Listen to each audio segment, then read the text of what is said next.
Bab 1394. Wira berpikir ini adalah cerita kakek bodoh memindahkan gunung versi modern. Dia tidak menyangka ternyata bangsa kuta ini begitu luar biasa dan memiliki kemampuan seperti ini. Luar biasa, kata Wira dengan terkejut. Selanjutnya adalah mengekstrak batu besar. Pakai alat-alat ini untuk mengekstrak batu besar yang bisa kamu angkat, itu saja. Hanya 3 ini saja latihan kami sehari-hari. 2 latihan kekuatan dan 1 latihan pertempuran, bagaimana? Setelah Kusno selesai berbicara, Wira langsung mengacungkan ibu jarinya. Dia belum pernah melihat metode latihan yang begitu sederhana dan kasar. 1 hari berlalu dengan cepat. Tubuhnya kelelahan dan hendak tidur, tetapi baru saja berbaring, dia sudah diangkat Hasto untuk bangun. Bangun, nggak boleh tidur. Wira menjadi bingung dan bertanya, nggak boleh tidur. Ini adalah saatnya tubuhmu dalam kondisi paling lemah. Makin lemah, latihannya akan makin efektif. Kamu ikut aku kultivasi 1 putaran kecil sekarang, aku akan pakai energi spiritualku untuk membimbingmu makin cepat. Sekarang, kamu butuh waktu beberapa jam untuk kultivasi 1 putaran kecil, itu karena meridianmu belum terbuka sepenuhnya. Dengan bimbinganku, prosesnya memang sangat menderita, tapi manfaatnya akan diterima dengan cepat. Setelah mendengar perkataan Hasto, Wira hanya bisa duduk. Kemudian, Hasto duduk di depannya dan menggabungkan telapak tangan mereka. Detik berikutnya, dia merasa ada banyak aliran energi yang bertambah di tubuhnya. Kita mulai 1 putaran kecil. Hasto segera berbicara. Kemudian, Wira merasakan sensasi sakit yang menusuk di berbagai sudut tubuhnya. Sialan. Rasa sakit itu sangat sulit untuk ditahan dan membuat Wira merasa seolah-olah akan mati. Dia terus merasa kesakitan yang tiada henti. Membuka meridian ini sama seperti melatih otot. Selama kamu merasakan kesakitan, kamu akan menjadi lebih kuat. Mungkin bisa dibilang sama seperti kapalan di tangan yang pecah dan keropang berulang kali hingga menjadi keras. Meridian ini juga seperti ini, jadi tahan sakitnya dan rasakan 1 putaran kecil ini, kata Hasto sambil tersenyum. Wira hanya bisa menggertakkan giginya dan mulai perlahan-lahan kultivasi mengikuti kekuatan itu. Meskipun terasa sangat menderita, Wira segera beradaptasi. Kejadian itu malah membuat Hasto terkejut. Namun dia juga tahu ini hanya hari pertama saja, masih ada banyak hari ke depannya yang menunggu Wira. Jika Wira bisa bertahan, masa depannya akan tak terbatas. Namun jika Wira menyerah di tengah jalan, semua usahanya akan sia-sia. 1 malam berlalu dengan sangat cepat. Saat membuka matanya, Wira tiba-tiba merasa sangat segar. Bagaimana rasanya? Pada saat itu, Hasto tiba-tiba berbicara. Mendengar perkataan itu, Wira tersenyum. Rasanya lumayan juga, rasa sakit semalam sudah hilang. Aku merasa segar dan tubuhku dipenuhi dengan kekuatan, jelas terasa berbeda. Wira merasa sangat terkejut. Dia tidak menyangka, hanya 1 hari saja dia sudah bisa merasakan perkembangan dirinya. Jika terus seperti ini, dia merasa makin percaya diri bisa melakukannya. Bab 1395. Hasto tersenyum, lalu memandang Wira dan berkata dengan tenang, kelak, semua prosesnya akan sesuai dengan yang kamu lakukan hari ini. Setelah sebulan, kalau kamu bisa mengalahkan Kusno, berarti kamu sudah lulus. Mendengar perkataan itu, Wira merasa tidak berani percaya dengan hal itu. Mengalahkan Kusno, apa mungkin bisa? Kusno sangat luar biasa, di antara begitu banyak pemuda bangsa kuta, dia bisa dianggap yang terbaik. Kenapa nggak mungkin? Dia memang sangat kuat, tapi dia nggak punya energi spiritual. Kalau berbicara soal potensi, dia pasti nggak bisa menandingimu. Jadi, asalkan kamu sungguh-sungguh, pasti bisa melampauinya. Aku bisa menjamin tentang hal ini. Hasto sangat yakin terhadap Wira. Mendengar perkataan itu, Wira menarik napas dalam-dalam dan menganggukkan kepalanya. Baiklah, aku pasti akan berusaha. Hati Wira sudah mulai merasa yakin, sehingga dia mulai berusaha keras di latihan selanjutnya. Proses latihannya sangat sulit, tetapi dia memang berkembang dengan sangat cepat. Hanya dalam 10 hari saja, dia yang awalnya ketinggalan, sekarang sudah mampu mengikuti latihannya. Ini adalah kemajuannya. Kemampuan Wira juga perlahan-lahan meningkat. Setiap malam, Hasto akan mengatur energi sejati di tubuhnya. Dia terus berkembang setiap harinya, dia juga makin giat dan semangat. Dia tidak pernah menyangka dia bisa mencapai hasil seperti ini. Saat ini, Wira sedang duduk bersila dan baru saja selesai kultivasi malamnya. Dia bisa merasakan energi di seluruh tubuhnya yang sangat panjang dan kekuatannya makin meningkat. Dia sangat terpesona dengan perasaan itu. Saat mengepalkan tangannya, perasaannya itu benar-benar sangat berbeda dengan sebelumnya. Setiap hari, latihan Wira terus berlanjut tanpa henti, baik sedang hujan ataupun badai. Sekarang, kemampuannya sudah makin tangguh dan mampu menarik sapi ke kandangnya dengan mudah. Jika ada sapi yang memberontak, dia akan langsung mengangkatnya. Sapi seberat 300 kg sudah terasa mudah baginya. Meskipun masih belum bisa mengalahkan Kusno dalam pertarungan di dalam air, kemampuannya pun sudah meningkat dan bisa mengalahkan beberapa lawannya. Bisa dibilang, dia terus berkembang setiap harinya. Perubahan Wira ini juga membuat orang-orang bangsa Kuta merasa sangat terkejut. Di hari pertamanya, Wira masih tidak bisa menandingi orang di sekitarnya, tetapi sudah bisa mengimbangi di hari kedua dan mengalahkan mereka di hari ketiganya. Perkembangan yang terlihat dari hasil latihan ini, membuat semua orang sangat kagum. Wira juga merasa sangat senang dan tertawa. Sejujurnya, dia sungguh tidak berani percaya dengan hal ini. Wira, kemajuanmu ini sungguh hebat. Orang yang berkultivasi energi sejati dan energi spiritual memang luar biasa. Wira, kenapa kamu begitu gigih berkultivasi? Seiring berjalannya waktu, orang-orang dari bangsa Kuta menjadi sangat ramah dan menyukai Wira. Mereka sudah berteman, sehingga Wira langsung menjadi sahabat baik mereka. Bisa dibilang untuk diri sendiri dan juga membantu orang lain. Wira tidak membohongi orang-orang bangsa Kuta itu, melainkan jujur mengatakan bahwa dia melakukan itu untuk Julian dan juga dirinya sendiri. Dia berasal dari dunia lain. Sebagai seorang mahasiswa sains yang unggul, dia sudah melihat segalanya dan tentu saja mengetahui semuanya juga. Oleh karena itu, dia memiliki keinginan untuk menyelidiki dunia persilatan ini, karena dunia ini benar-benar baru baginya dan penuh dengan perasaan penasaran. Untuk menyelamatkan Julian, ini juga merupakan salah satu alasan utamanya. Bab 1396. Saat memikirkan Julian, meskipun Wira menyadari 3 bulan ini adalah waktu yang singkat, mungkin masih ada peluang jika dimanfaatkan dengan tepat. Namun, dia selalu tidak tahu apa yang akan terjadi setelah 3 bulan, karena Hasto tidak mengatakannya dan Wira juga tidak bertanya. Dia berpikir mungkin Hasto ada alasannya sendiri untuk tidak mengatakannya. Waktu berlalu dengan cepat dan waktu 1 bulan sudah tiba. Ayo, Wira, para pemuda bangsa Kuta sudah kamu kalahkan, hanya aku yang tersisa. Tapi, aku merasa aku sekarang juga bukan tandinganmu lagi. Kusno berdiri di air dan tertawa terbahak-bahak. Wira, semangat, kalahkan Kusno, orang ini selalu menindas kami, kalahkan dia. Hahaha, beri dia sebuah pelajaran. Para pemuda bangsa Kuta berkumpul di tepi danau dan menyaksikan pertarungan ini dengan sangat bersemangat. Wira tersenyum dan melompat ke dalam air. Kali ini, dia terlihat sangat percaya diri. Sementara itu, Kusno juga langsung melangkah maju ke arah Wira. Dia sangat kuat dan seluruh permukaan air mulai bergetar saat dia maju. Dia langsung tiba di depan Wira, lalu tangannya meraih tubuh Wira dan mengangkatnya dengan kuat.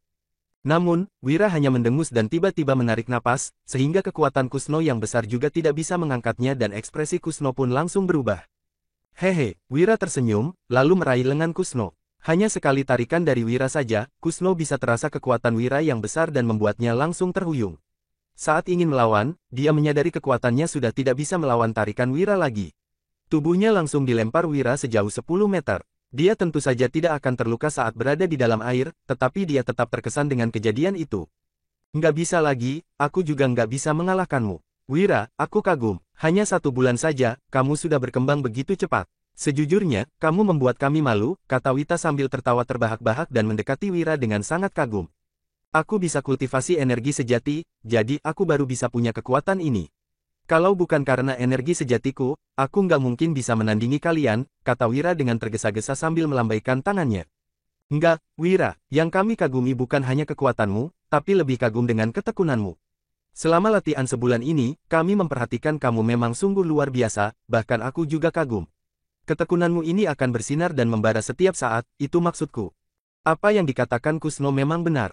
Kekagumannya kepada Wira, sebagian besar berasal dari ketekunan Wira ini yang membuat orang kagum.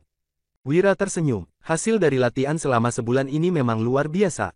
Keesokan harinya, setelah berpamitan dengan bangsa Kuta, Hasto membawa Wira meninggalkan tempat itu dan tiba di sebuah hutan pegunungan yang sangat kuno. Hutan pegunungan ini dipenuhi dengan binatang liar yang sangat primitif dan serangannya sangat kuat. Sebulan selanjutnya, kamu akan melatih gerakan tubuhmu di sini. Kekuatanmu sudah cukup, tapi gerakan dan kecepatanmu terlalu buruk. Jadi, akan ada seorang ahli yang akan membimbingmu. Setelah Hasto selesai berbicara, Wira merasa bingung. Apakah ada orang di hutan pegunungan ini? Saat dia sedang memikirkan hal itu, langsung terdengar suara angin dan tiba-tiba muncul seorang kakek dengan pakaian yang compang camping di depannya. Bab 1397. Pria tua itu sepertinya sudah sangat lama tidak mandi, mengganti pakaian, dan sekujur tubuhnya sangat bau hingga menyengat hidung. Melihat pria tua itu, Hasto langsung memberi hormat dan berkata, "Senior, saya datang menjenguk Anda dan membawa seseorang untuk bermain dengan Anda." Pria tua itu berdiri di depan Wira dan langsung menatap Wira dengan tajam. Wira juga buru-buru memberi hormat dan berkata, "Wira memberi hormat kepada senior." Namun, setelah Wira memberi hormat, pria tua itu tetap menatapnya dengan tajam. Yang lebih pentingnya lagi, tatapan pria itu dipenuhi dengan kebingungan. Dengan ekspresi yang terlihat bingung, Wira memandang ke arah Hasto yang sedang menggelengkan kepalanya. Pada saat itu, pria tua itu tiba-tiba berbicara dan membuat Wira langsung tertegun. "Nak, kamu bisa main petak umpet." Mendengar perkataan itu, Wira merasa bingung dan hanya bisa menggelengkan kepalanya. Dia merasa otak pria tua itu sepertinya agak bermasalah. "Baiklah, kamu tangkap aku." Setelah mengatakan itu, pria tua itu langsung lari dan dalam sekejap, sudah tidak terlihat di dalam hutan pegunungan itu. Ekspresi Wira terlihat kaget, karena pria tua itu berlari dengan begitu cepat. Dia berpikir tidak mungkin untuk bisa mengejar pria tua itu. "Kak Hasto, ini," Wira tidak bisa menahan dirinya untuk bertanya, karena dia merasa pria tua itu terlalu aneh dan tidak mungkin bisa mengajarnya. Pada saat itu, Hasto baru berkata, "Pak tua ini adalah seorang ahli sejati, tapi dia pernah mengalami trauma. Jadi, dia tinggal di hutan pegunungan ini dan nggak keluar lagi. Ini sudah berlangsung selama bertahun-tahun, tapi dia nggak akan mengisap darah, hanya suka merampas makanan orang lain. Selain itu, dia menguasai satu gerakan yang sangat lincah dan hampir musnah di dunia ini. Kalau kamu bisa mempelajarinya, akan sangat bagus. Selama sebulan ini, kamu tinggal di sini dan pelajari gerakannya. Meskipun hanya bisa sedikit saja, itu juga akan bermanfaat besar bagimu." "Mengerti." Saat Hasto selesai berbicara, Wira pun hanya bisa terdiam. Dia berpikir apakah Hasto tidak sedang bercanda menyuruhnya bertahan hidup sendirian di hutan pegunungan yang begitu luas dan penuh dengan bahaya. Namun, dia tetap menarik napas dalam-dalam dan menganggukkan kepalanya. "Baiklah, aku mengerti." Setelah mengatakan itu, Wira langsung memasuki hutan pegunungan itu.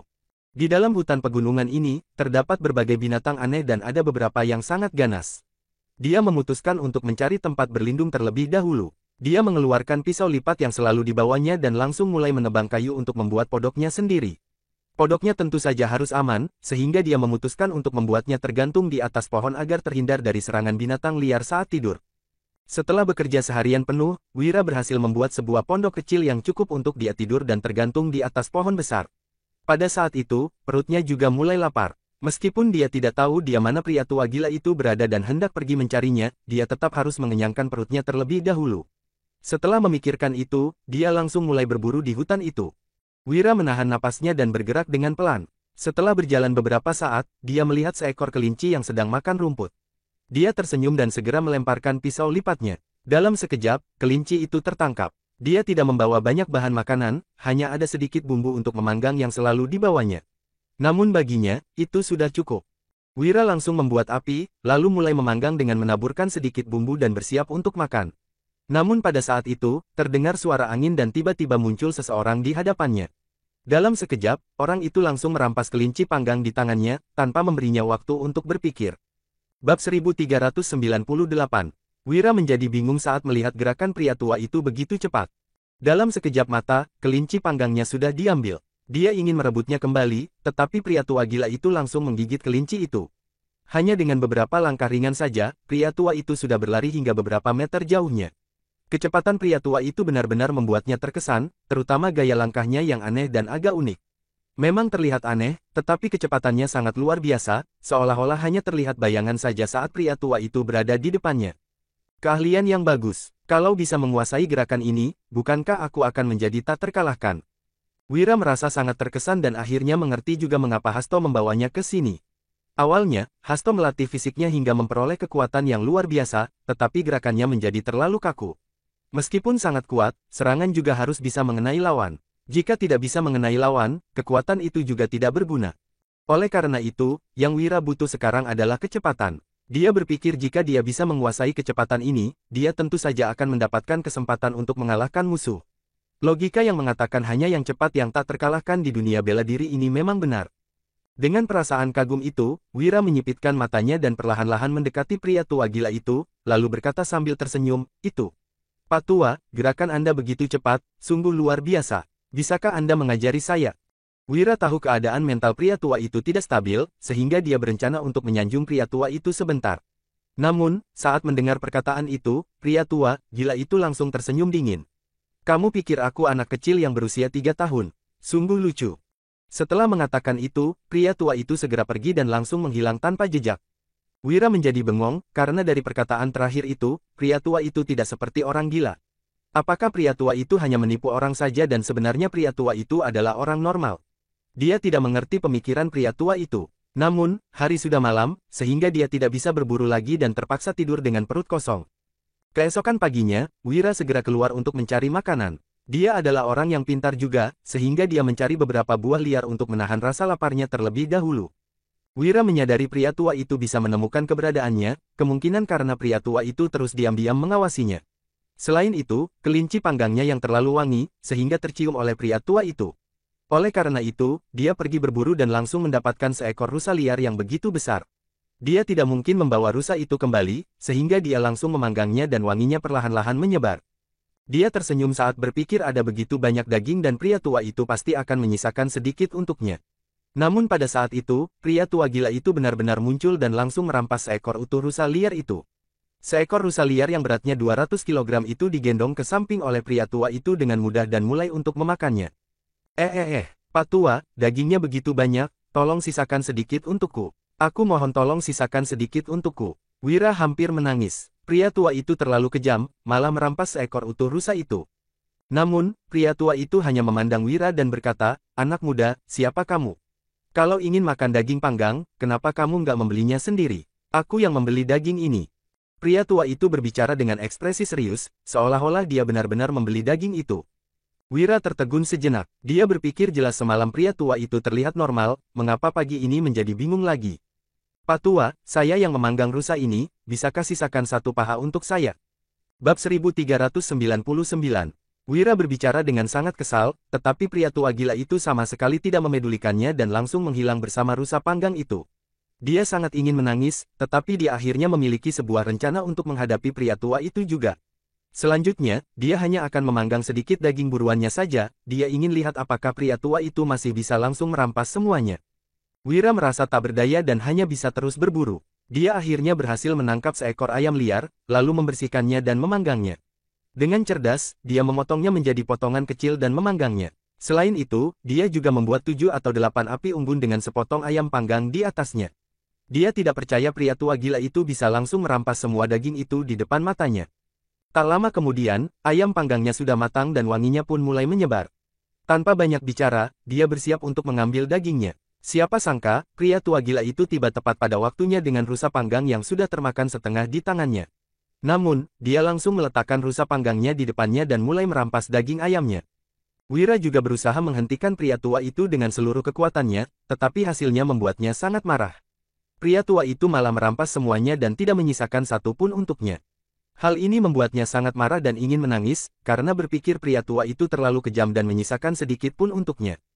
"Sialan, aku akan menangkapmu." Wira merasa sangat marah dan langsung mengejar pria tua itu. Namun, melihat kejadian itu, pria tua gila itu malah makin bersemangat. "Hahaha, kejarlah aku." Saat mengatakan itu, pria tua gila itu berlari sambil makan, sama sekali tidak terganggu. Wira mengejarnya dari pagi hingga malam, tetapi dia sesekali berhenti sebentar untuk menunggu Wira, seolah-olah tahu Wira tidak bisa mengejarnya. "Ayo ke sini." Pria tua gila itu terlihat sangat bersenang-senang dan membuat Wira hampir menangis. Dia berpikir pria tua itu benar-benar tidak menghargainya sama sekali dan ingin merampas kembali dagingnya, tetapi dia tidak sanggup melakukannya. Malam itu, Wira merasa sangat frustrasi. Namun karena mengejar pria tua itu, kecepatannya juga meningkat banyak. Dia mengejar sambil meniru gerakan langkah pria tua itu dan benar-benar merasakan perubahannya. Selama beberapa hari berikutnya, Wira selalu bertarung dengan pria tua itu, tetapi selalu berakhir dengan gagal menangkapnya. Setiap kali muncul, pria tua itu akan merampas semuanya, sehingga dia hanya bisa memakan buah liar untuk menghilangkan rasa laparnya. Dia sangat marah, tetapi dia menyadari dia datang ke sini untuk belajar. Oleh karena itu, dia harus menerima kenyataan tidak bisa menikmati panggangan itu. Yang penting adalah dia harus tetap memanggang untuk memancing pria tua itu keluar dan mempelajari kemampuan pria tua itu saat sedang mengejarnya. Dalam sekejap, 10 hari telah berlalu. Tubuh Wira terlihat sangat berantakan dan dalam kondisi yang menyedihkan. Di sisi lain, pria tua itu terlihat sangat bahagia dan sudut bibirnya dipenuhi dengan minyak. Pada saat ini, Wira kembali memanggang seekor kelinci liar. Kali ini, dia langsung duduk di samping dan menunggu pria tua itu datang merampasnya. Tak lama kemudian, pria tua gila itu datang. Tanpa basa-basi lagi, dia langsung mengejar pria tua itu. Pria tua itu berlari dengan sangat cepat sambil tertawa terbahak-bahak, sedangkan dia mengejarnya dengan napas yang terengah-engah. Namun, kecepatannya meningkat banyak dan terlihat sangat jelas.